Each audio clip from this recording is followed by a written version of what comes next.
Masks have been a controversial subject during the pandemic, but they really do help cut down transmission of the virus. Some masks are better than others. The CDC switched over to recommending KN95 or N95 masks if people can get them, rather than the cloth masks that they endorsed earlier in the pandemic. But the data is pretty clear that masks work.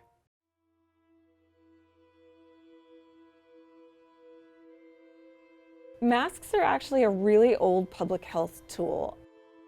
During the 1918 flu, masks were a big deal. They really only had cloth masks back then.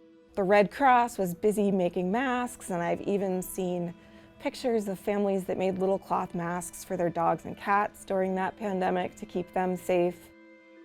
So masks are something that we've known about, but again, before COVID hit, it had just been a really long time since we had faced an infectious disease threat this significant. So we had kind of forgotten about the value of masking. Although I will say, doctors and nurses wear these kinds of masks all the time. They know that these work, they wear them because they work. It's just the general public that, just didn't really think about the benefits you can get from masks.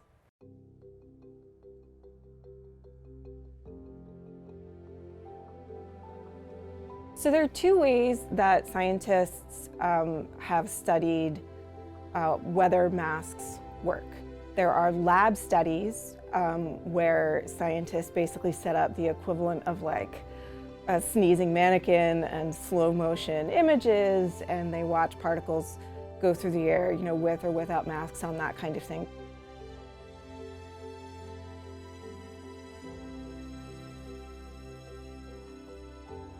But there's also real-world studies. There was a giant study in Bangladesh. It involved 350,000 people. It was what they call a randomized controlled trial, which is the gold standard for medical research. And what scientists did was they randomly assigned villages in rural Bangladesh to either have masks and education about masks available or not to be given those supplies. And the villages where masks were available had an 11% lower infection rate, which may not sound like a lot, but remember, in those villages, people are outside a lot. We also have studies in closer quarters. There's some research that was done on the USS Teddy Roosevelt, which is a Navy aircraft carrier, when they were having an outbreak there, and wearing masks on that ship where everybody is jammed together like sardines reduced the transmission of the virus by 70%.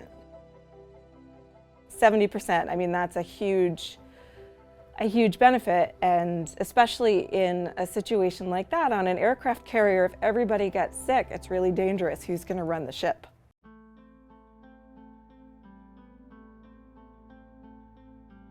I think some people will continue to mask, and I think it may depend on what COVID is doing. I think when there are surges like we've had every winter, more people may decide to wear masks than they would during the summer, when COVID rates have generally been a little bit lower and you can easily spend a lot of time outside because the weather is nice. People who are immunocompromised,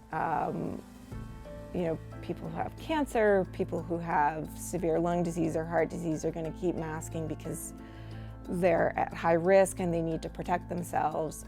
And one thing I've just noticed is, as kind of mask wearing has relaxed generally, I still see a lot of people in service jobs wearing masks, because flight attendants, servers at restaurants, things like that, because they have a lot of exposure, and I think people whose jobs may kind of expose them to a lot of people may continue to wear masks.